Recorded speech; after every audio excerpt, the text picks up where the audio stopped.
Hello and welcome to another Tales from a Professional Nerd. My name is Bryan Steele and I will be your nerd today and any other day that you watch one of my silly little shows. Hey everybody. Yeah, week in Bryan. It's been a good week, I would honestly say. Had a good couple of meetings, met with a few people to talk about potential helping out with a board game. No, just a generally a good work week. I really had to sink my teeth into the upcoming stuff for the Evil Genius Ego program, the organized play program, which if you're not familiar with an organized play program, it is basically adventures that are designed to link together into a story that you can go to your store, that you can go to our app, the Dispatch app, to put your character in there and find games and things. Which, you know what, I'm actually going to put the OrgPlay web address in this in the description of this video, so you can, even if you just go in there to sign up, it doesn't cost anything, obviously. But that way, if you're looking for either to run or play an Everyday Heroes game, you should, as that app grows in use, you'll be able to find more stuff. But I've been working very heavy on getting that ready. It's early in the season, but that means to start to plan for big events like Gen Con. So this week has been a lot of planning, a lot of moving and shaking, a lot of signing up writers to work on adventures, working on some adventures myself. A lot of there's a lot going on there to make sure that continues to go smoothly. Work on Intergalactic Heroes is proceeding as planned. Didn't get a lot of headway done on the actual rules manuscript this week. A little bit of play testing, a little bit of rules testing, but not anything like super in depth. Just because the ego kind of took precedence, which is a funny thing to say, honestly. That our ego took precedence over a different project.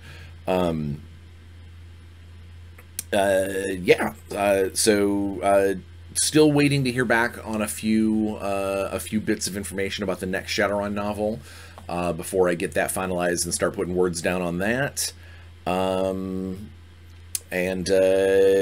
with a lot of Warzone playtesting. A lot of people doing playtests of Graviton Protocol and some of the Secret Wave 2 stuff. Plus a little bit of editing for some of the final product that will be going into layout and production and stuff for like print-wise very soon. So just a lot going on. No major like benchmarks or anything like, a couple weeks ago finished a novel or put this project to bed or anything like that. But just a lot of good work, a lot of talking to people, a lot of talking to playtesters. I'm starting to be more active on the Intergalactic Heroes Facebook page, so having some good conversations there, taking some notes where people might make comments. Again, not everything will be, when a player says, I want it this way, or when a player says, I think it's better this way. There's a lot more than just a couple of voices on the internet, but don't think that your words and your comments go unseen. They absolutely do. I look at every single comment, and unless they're utterly outlandish, I do my best to at least try and figure out how they can be learned from, how they can be applied to what maybe if the direction of something is already set. Just having some opinions can help how we deliver on that in the future. That's pretty much I don't do design by council, design by democracy, but it does help shape things. It really does. On a personal level, I've kind of plateaued a little bit because I've tried to push it back at the gym again, and my sciatic is not completely healed up, and I did not want to hurt myself, so I took it easy again this week. So no real weight loss from that, hopefully no gain, but just trying to get it healthy again, because man does it suck not being able to sit a particular way, or having a leg try to collapse out from underneath you. Nerve damage is no fun. It really is really no fun. Apart from that, I did get a little bit of bad news on a personal level last week. So there was a thing that my son got invited to, that we were all very extremely proud of. That unfortunately, despite him being invited to it, they did not do the scholastic system that invited him to this special event. Did not do their homework in the way that he does not have one of the qualifications to actually be able to attend it, which sucks. I know that he's disappointed. We are still just as proud that he got invited, obviously, but it is a bit of a downer that he doesn't get to enjoy this year. We're gonna try and do our best to. He's very busy with tennis, and he's going to be going into summer school and driver's ed and all these things. He does not have the bandwidth to learn an entire coding language in a couple of weeks. So we're hoping that when things thin out a little bit, maybe over the winter months of this year, that we'll be able to get him to learn that language, and then hopefully they'll extend that invite again next year, and we'll get him to go and enjoy that next year. But we'll see. So yeah, bit of a downer, but totally understandable. Painting wise, I primed a bunch of models. That's right, but I didn't actually put paintbrush to model because I was too busy doing a bunch of other stuff. Ramping up on getting my Strange Hollow stuff to Sean to have him start gamifying things is really been kind of a priority. So I have not done any extracurricular painting lately, but I did. It's not done yet, but I did. One of the guys on the Warzone Discord channel posted up a link to a really cool place to buy STLs for my 3D printer, and one of the STLs was a big piece of terrain, a kind of sci-fi noodle hut, and I bought that, and I've started printing it because it's sizable enough in my printer. With the resin that I'm using, it's slow. But when that's all done, I will show you guys the finished product, maybe even before printing, before painting, just to show you kind of how cool it is, straight away out of the printer. Gaming, yeah. So not a lot of role playing anyway. I did manage to. We finished the whatchamacallit. We finished the Strange Hollow live play, where I got to play as Trent Rothworth, my iconic Strange Hollow character, and it was really good. Not only was it just a fun way to end a short little live play, but it also it put in a bunch of really cool ideas for the stuff that I'm writing for Trent. So it's always cool to be able to work what really happens at the table into the canonized fiction of something. Obviously you have to take some liberties here and there. Sometimes if someone has a name that doesn't quite fit the if a character has a name that doesn't quite fit the atmosphere of the writing. You might have to change some names, you know, depending on, you know, licensing issues. You might have to change some of the critters you're fighting or whatever. But overall, it's still a really good tool to give you those seed points, those places to build from. So I was really happy with that. I was happy how that turned out. The Strange Hollow Kickstarter ended, and we did well. We did well. I really, it is, I won't say it's upsetting, because we did well, you know, like I can't complain. It was a solid Kickstarter. But it was, in light of seeing, you know, hundreds of thousands of dollars going to other role-playing game projects with just the, you know, with the same kind of, you know, cast of creators, and, you know, the more or less the same idea of this is something cool to add to your 5e game. It is a little saddening that we didn't get the exposure that we really should have with the people that were involved. And I don't know, sometimes maybe it's someone doesn't spend enough on advertising. Maybe someone with a big enough social media audience waited too long to advertise the project. Maybe there's extenuating circumstances because other projects are in the room sucking out the air for, you know, so they're taking all that attention away from the gaming media sites.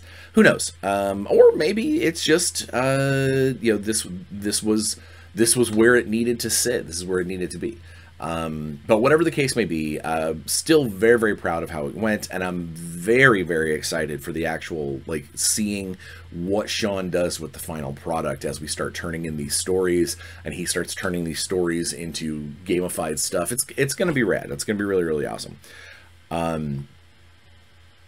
But yeah, gaming-wise, I did that, and I think the only other thing that I did was I played a board game with. We technically played 2 board games. We started. Well, no, I guess we played 3 board games. One's a card game. All right, sorry, I'm getting ahead of myself. So with the family, we played a round of Harry Potter Trivial Pursuit, and showed that me and most of my friends know very little about the Harry Potter universe. Despite having seen all the movies, I have not read any of the books. But it was difficult, to say the least. Trivial Pursuit is always kind of a hit or miss, depending on, you know, unless you are an expert at the topic. But in this case, some of these questions were pretty deep cuts, even for my wife, who is a massive fan of the books. Yeah, so it was rough. And we played. We eventually got to the point where I believe my son dipped out after a little while, because you can only miss so many questions before the game becomes demoralizing.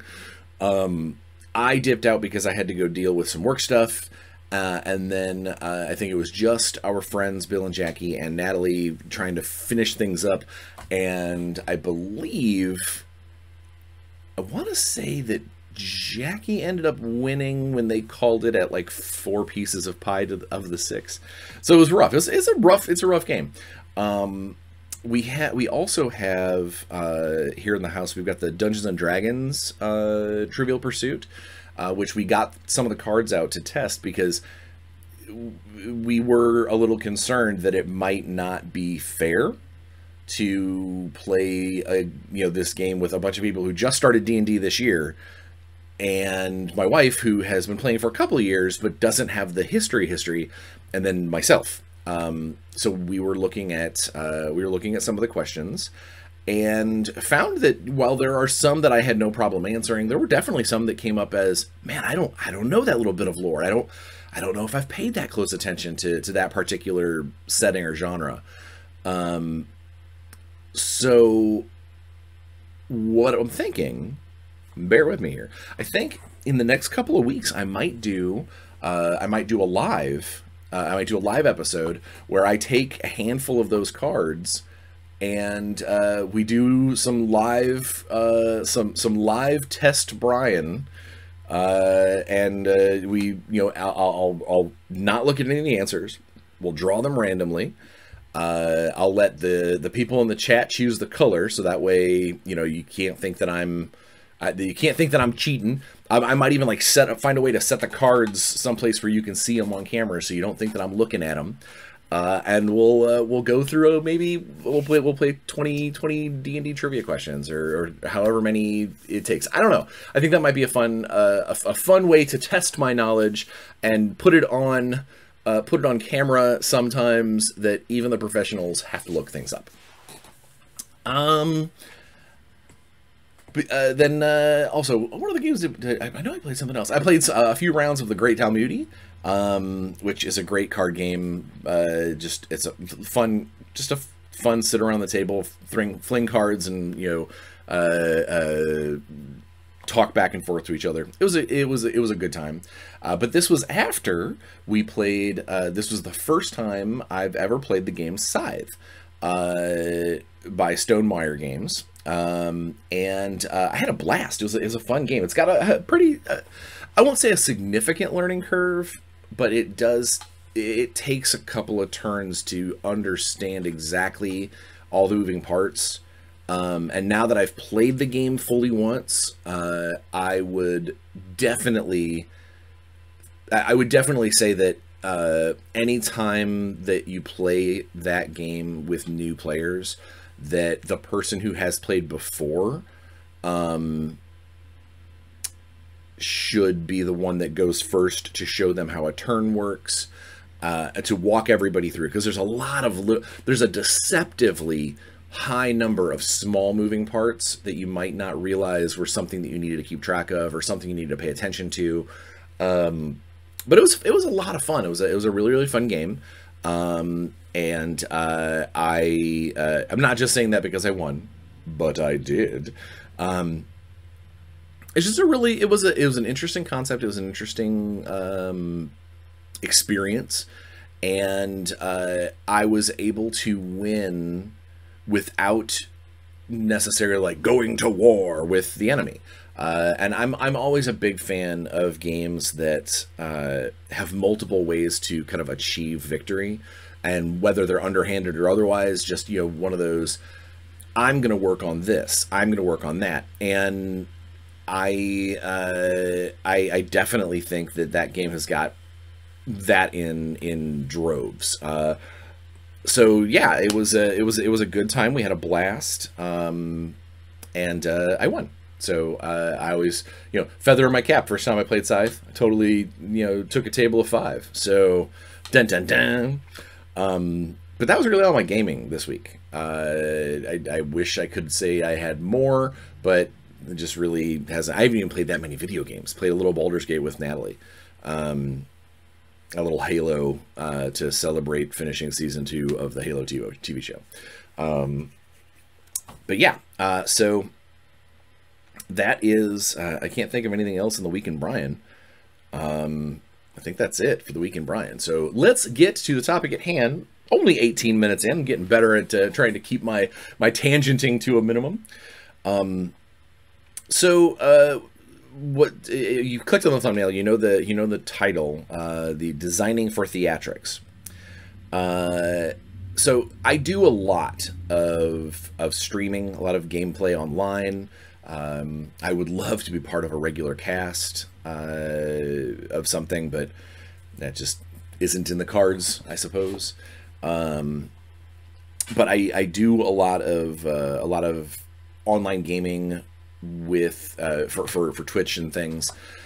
A lot of times with Six Sides of Gaming, sometimes for Extra Life. But it's a different animal than sitting around the table and rolling dice and trying to further your character in loot and wealth, and it's very rare on a stream, on a live action, like a live play or an actual play, where someone takes 30 minutes to go, takes that hour-long shopping trip to go to the storekeep and buy all my arrows, and oh, I need healing potions, and a lot of that stuff when you're streaming, because you have a limited amount of time and you want to try and keep your audience engaged, the last thing you want to do is have your audience sit there watching this. Okay, I'm buying this. Can I have one of these? It says how much. That's not nearly as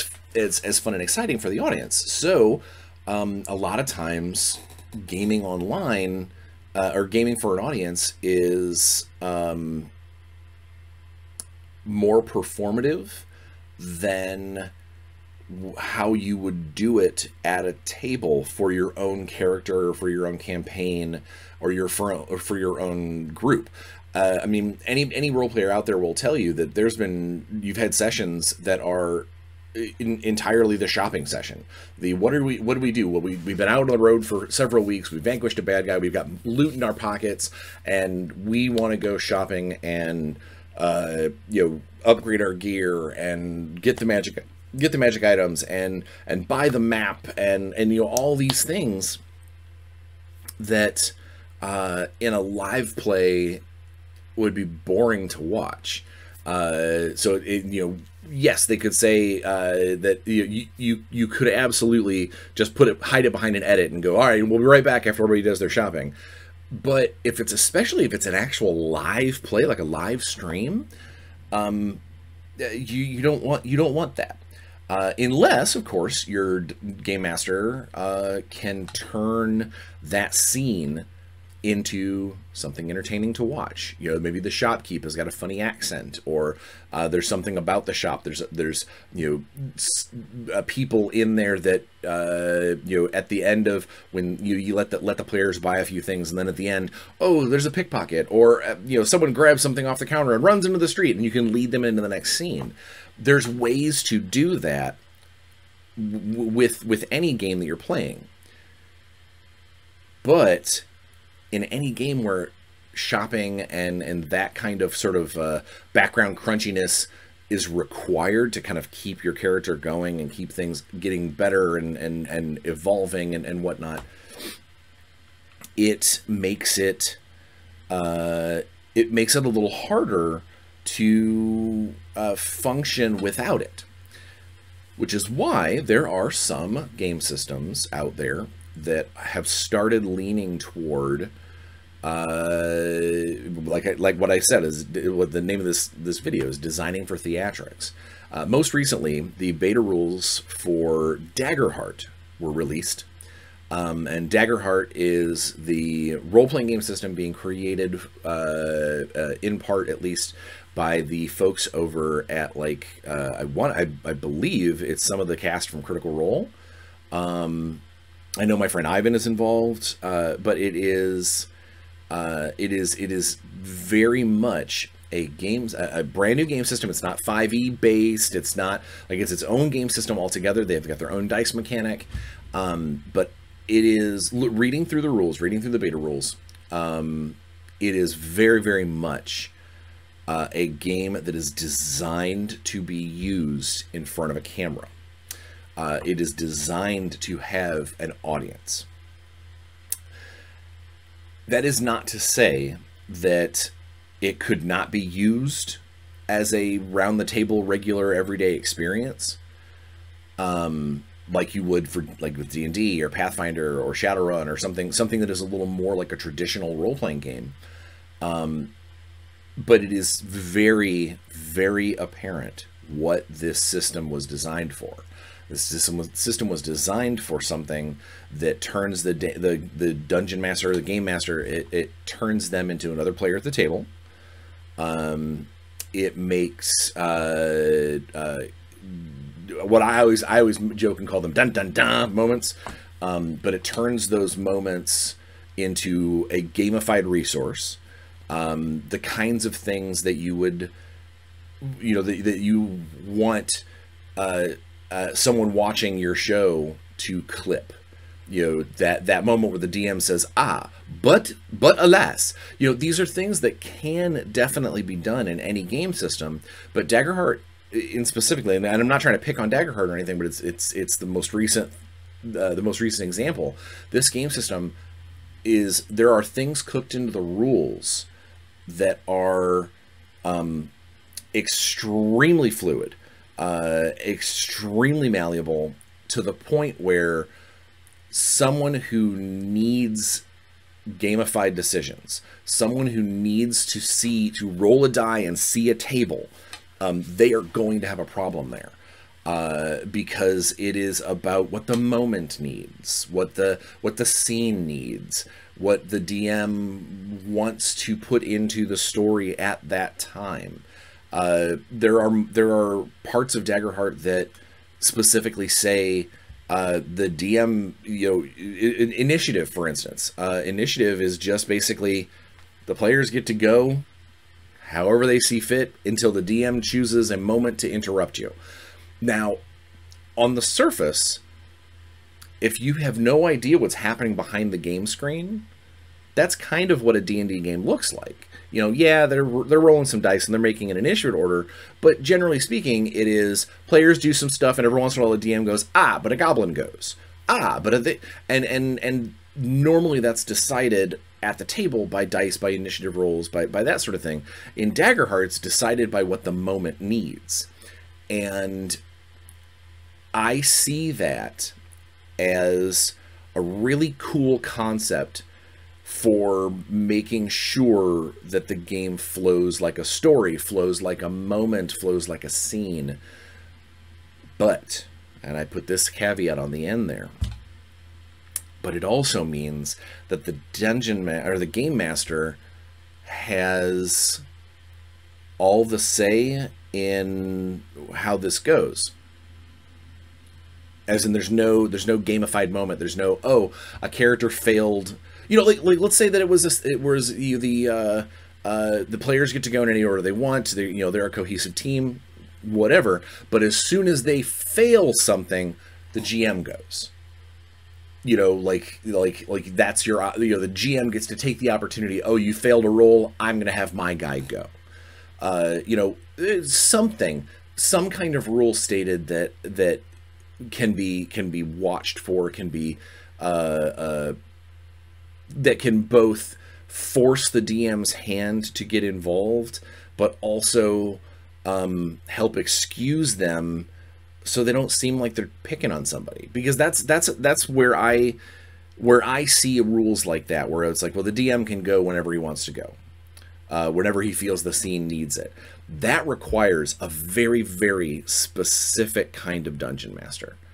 It requires a very specific and fair person to understand when to do that in the scene, to understand when's a good moment to pull the rug out from underneath somebody. Because I don't know if you've been ever at the table, if you've ever played games like this.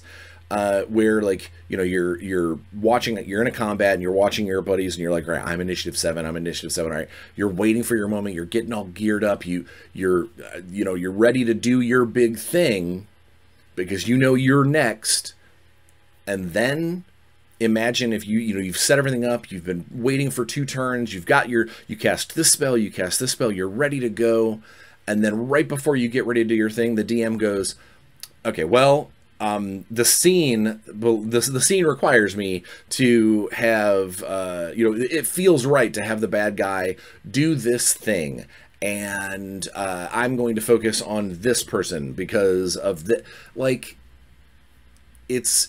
so in D&D 5e, there's things called legendary actions. Legendary actions are special things that enemies can do above and beyond the initiative order to show that they are special or powerful or they have some kind of access that's kind of outside the normal scope of things. And they're considered to be a rare and I don't want to say unique, but a rare and powerful resource. And and Daggerheart specifically makes that into every action. Every action is when the DM wants it to be. And I think that puts too much emphasis on what the DM wants rather than what the dice and what the game has dictated. And again, I'm not saying that Daggerheart is bad by any stretch. It's a brilliant system. I love the dice roll mechanic. I think that I think it's the Fate and Doom. I think that they're great having two separate dice that do the different things. I dig it. I just worry that people are going to buy into this because it's it's people that on streams that they love are involved. They're going to buy this and they're going to tell themselves that it's the next best thing, and they're going to go home and they're going to try and play regular round the table, no cameras are watching, regular everyday games, and they're going to find themselves caught in a situation where they really have to hope that their game master is fair, knowledgeable of the narrative, and not willing, not easily provoked. How many times have we heard the game? I did an episode very early on in the show about the DM versus the players, and how often have we heard the adversarial, go, tonight's going to be a TPK.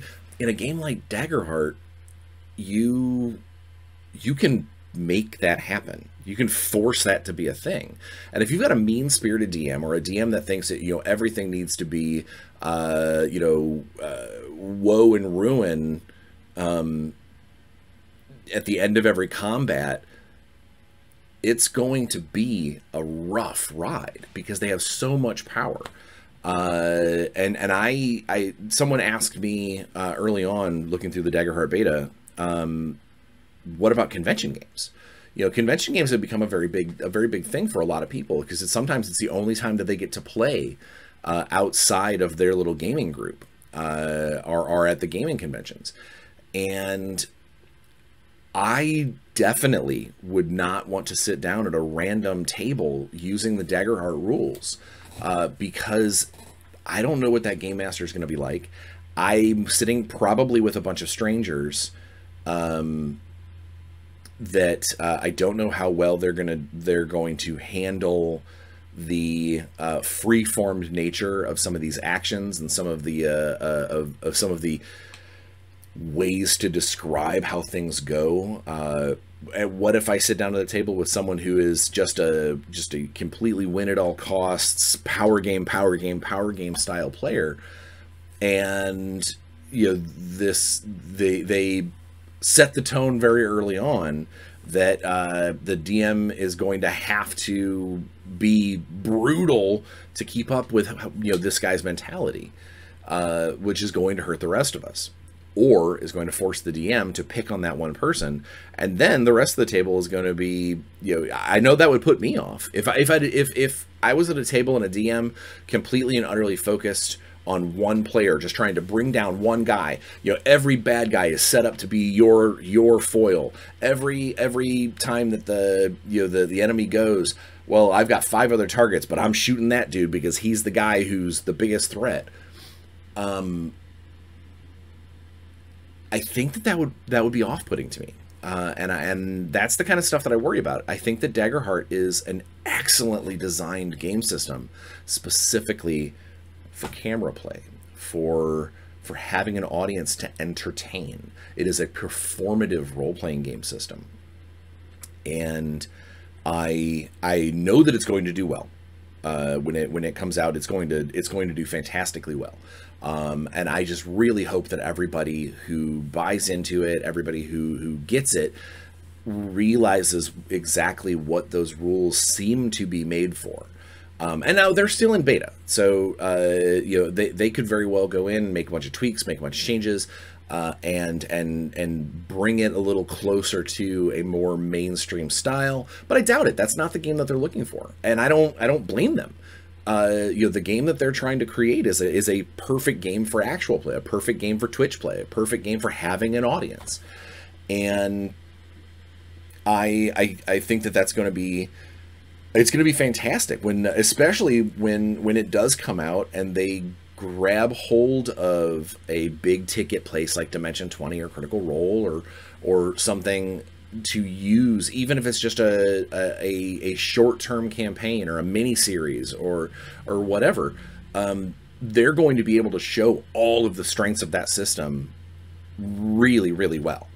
But I don't think you're going to see a lot of amateur streams being able to use it nearly as well without something that's got production crew, cutaways, the ability to have a soundtrack backtrack to hype up particular moments, and so that's where I wonder. But that is also, it highlights something else about a lot of other game systems. I mentioned earlier about the shopping trip. We've all been in sessions where you don't get a whole lot of forward progression of the story. Maybe you get one combat and a pile of bookkeeping and leveling up and going to the store and all of these things, reassigning your spells and planning out your next feat or whatever. We all run into that, and that is part of the experience. It's part of that particular style of role playing around the table, but it's not something that you generally do if you are trying to entertain, and it's not something you generally do at convention games. A lot of times there's a reason why almost every convention adventure that I've ever written is got pre-generated characters involved, because I can make sure that those characters have got all of the assets that they need, that they have all the equipment that they need, that they don't have anything that can be a gotcha moment for me as the designer or the writer or the game master. I can basically have I can know what every ingredient and every tool that was brought to the kitchen, and let the players decide what to cook. But I know what they brought, and I know what's here in these four walls, figuratively speaking. And there are some game sisters, and Jesus, there are some game systems that are better lent to do that with. And I think there's a reason why Pathfinder and D&D and Shadowrun and Everyday Heroes do so well as convention games, as one-shots, as mini arcs, especially with pre-generated characters, because everything's codified, everything is very much built to the specs that you need. There's a little bit of leeway, you might have a little bit of flex, and then it comes down to the player to decide how much role play they instill in their character.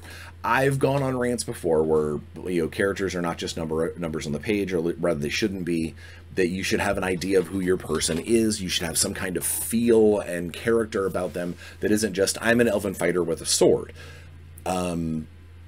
It should be there should be a role in your role-playing game. But that can be done. That part of a character, I've played on streams recently where the character had 3 stats and no skills. Everything is based off of the streets. Like one-page games that are describe your character in 5 ways, answer these 5 questions, fill in these 3 dots. That's your character sheet. Go. And those are fantastic for, especially they're great for stream games, but they're great for convention games because you don't need to have a lot of growth. You don't need to have a ton of history baked into what your character is capable of, because the game master and the system involved is going to be more cinematic. It's going to be more, let's figure out how to use these 3 stats to their best of their ability and play for the next 3-4 hours. And when we're done, you walk away with a fun experience. And I think that there are some game systems that are much better at that. There's some game systems designed for it. But it is most game systems are designed for playing around a table, probably in a long-term setting, hopefully as a campaign, multiple, you want levels, you want experience, you want character growth. You know, that's what a lot of systems are built for, because that's where the vast majority of role-playing takes place. Yes, things like Critical Role and Dimension 20 get a lot of eyes, but so much more of role-playing takes place, not to use what has become a pejorative, is in your mom's basement. You know, like, so many game tables do not have a camera, do not have an audience, do not have anyone other than the people around you, other than the other people. Or maybe afterwards you might be able to tell the story about the time that you did that one thing, but that's different than playing the game.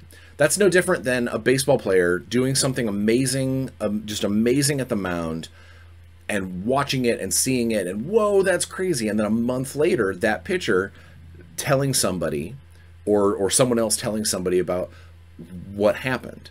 It's not going to feel the same way. It's not designed to feel the same way. I mean, it's you're regaling about a moment. You were there in the moment, and that moment was for you and for the player and for the people watching at the time.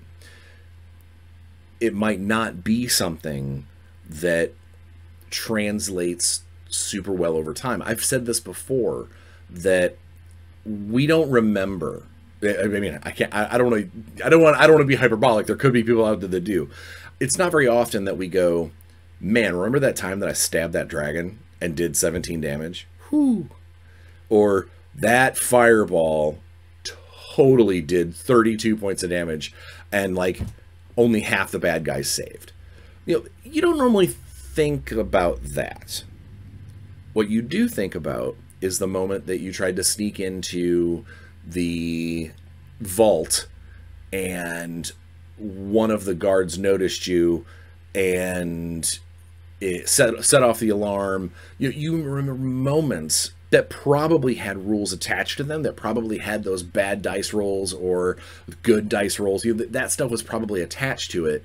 But as far as the memory is concerned, and going in the part of the story that you retell, the part of the story that becomes etched as the character's history, as the stuff that the table will remember, it's probably not the die roll.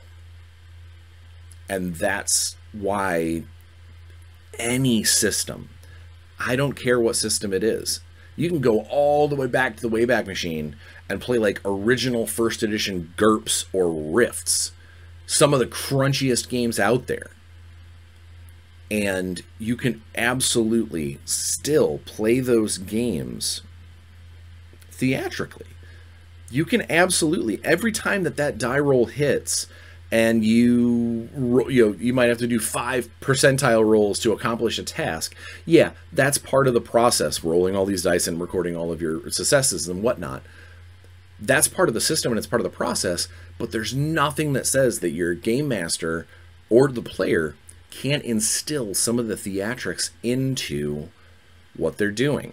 Don't just say, oh man, I attack and I miss, I attack and I hit, I did 4 damage. Put a little spin on it. Be like, I dive behind the table, I try and squeeze off 2 shots. Ugh, no, that didn't work. They went wide. As a game master, describe how some of these things happen. Don't just you hit, you miss, record damage. Try and go a little further. When someone says they cast a spell, if it's got a verbal component, ask what they say. And no, that is absolutely something that some players might be like, please don't get that, please don't get that that showy and performative for what I do. But it's not to say that that's not the system's fault. You don't have to design a scenario for it to be theatrical or for it to be performative. That's up to the players. That's up to the game master. It's up to the people involved. Are you putting on a show or are you playing a game? You can do both, but you have to know how think of putting on a show and playing a game as trying to make like the perfect oil and vinegar salad dressing. You've got to find that balance that you want. That you got to figure out what you need to, how much of this and how much of the other you're going to add to this final product.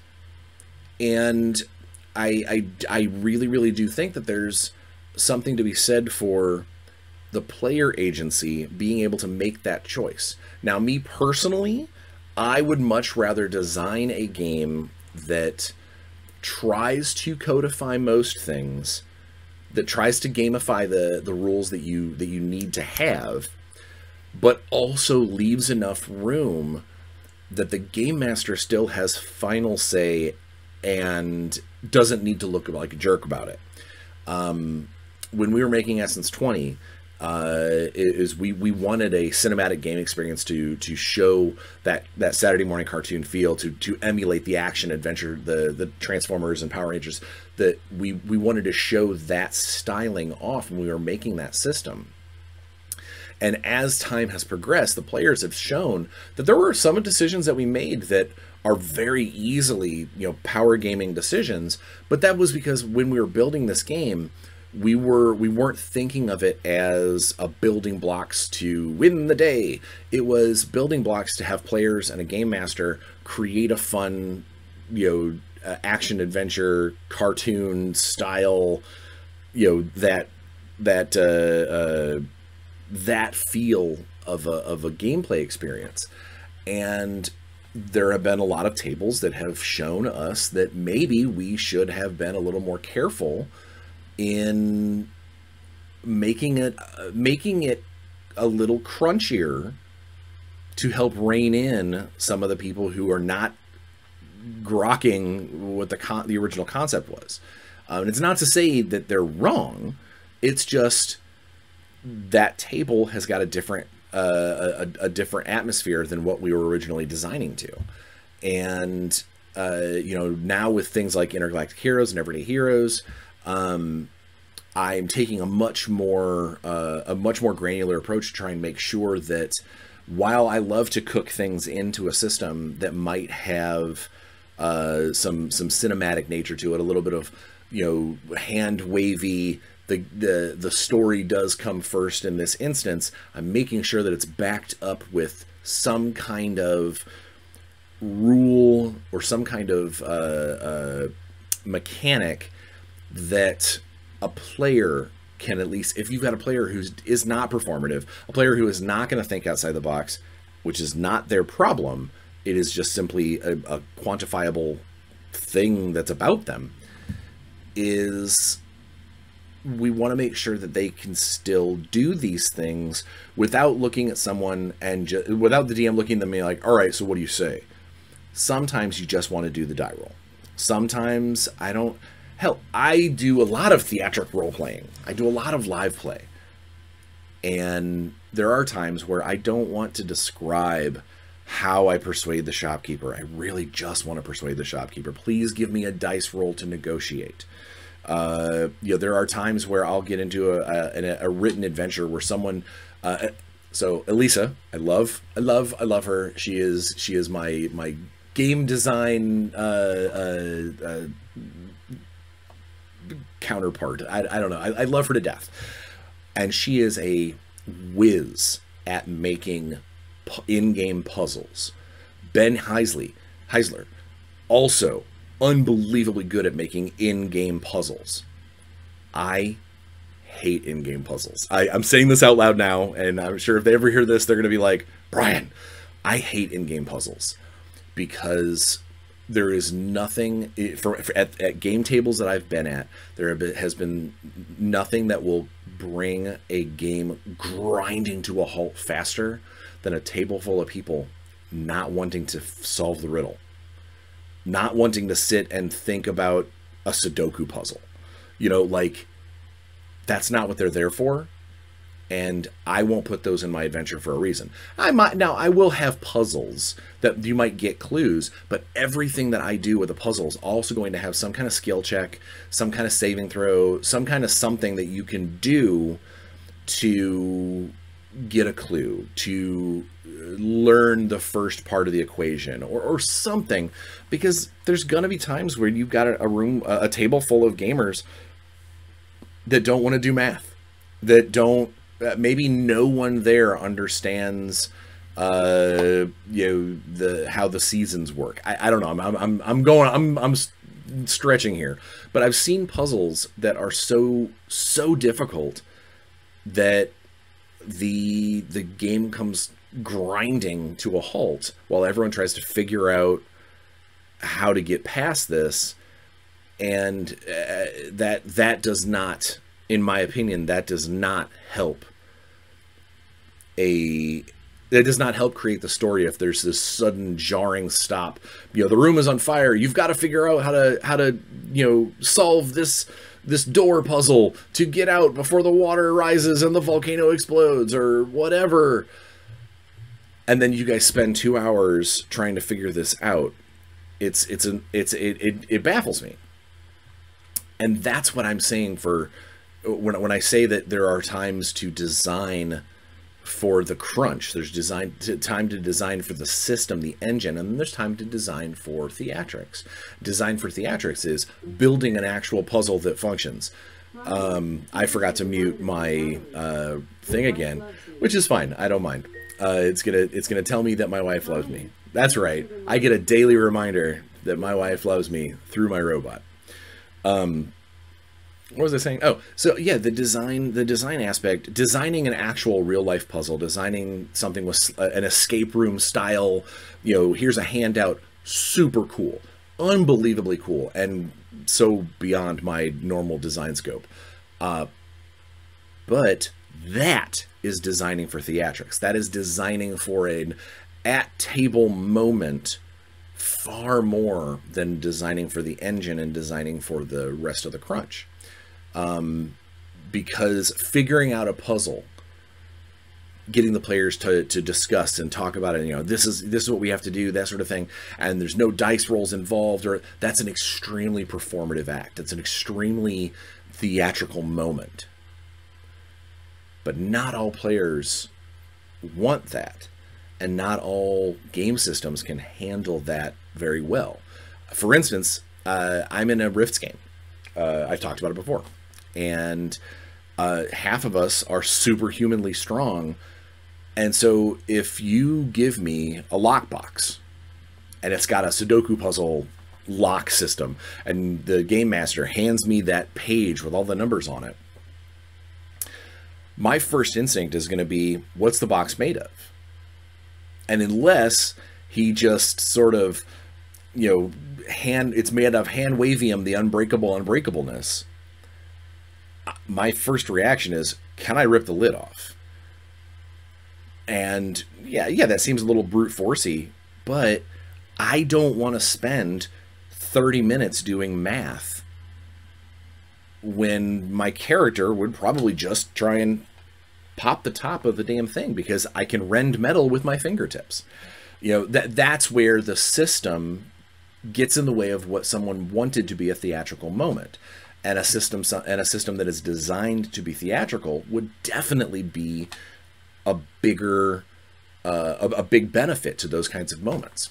And I think that there's a strength in both of these things. You just got to figure out where that is, and definitely read through the game systems that you're going to play to find out where you think it needs to be before you dive in and start making adventures and stuff. So I know today was kind of I don't want to say ranty, but it's the whole designing for theatrics, specifically Daggerheart, has been a big topic of conversation in gaming circles lately, and I just thought I'd chime in and throw in my mentality, and for all the people who watch me or pay attention to the things that I design, that you now know kind of where I come from. That unless I'm specifically trying to build something that's more freeform and more game master / story driven, like Essence 20, I'm probably going to err on the side of give me a dice roll. So, yeah, I don't know what we're going to do next week, but I think I've got a few irons in the fire that might come to fruition. Or who knows, maybe next week will be that D&D Live. I will let you guys know one way or the other. Until then, please be safe. Get your shots, wash your hands, wear a mask if you have to.